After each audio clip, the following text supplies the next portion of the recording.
Welcome. If you want to transfer data from WIEPPO S5 to other Android smartphone, for the first we have to go for the Play Store and get application to transfer data. And in this video we are going to use application named CLONEit. So let's tap on the search pool and type here CLONEit. And there's the full name of this app. It's from SuperTools Corporation. And of course we have to do the same on this Android smartphone. But I just did it.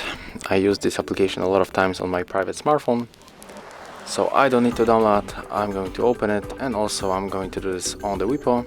As you can see on the WIEPPO, you got the notifications. We have to accept all of the permissions that pop ups on your screen, and of course the same thing is going to happen on the second smartphone that you are going to send data. So let's accept the permissions.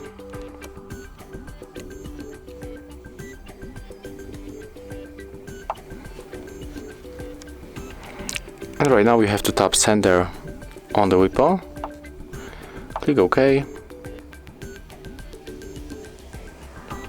tap on the switcher, go back, click sender one more time, tap allow, and on your Android phone click receiver, turn on location, then just go back and click receiver one more time, tap search again.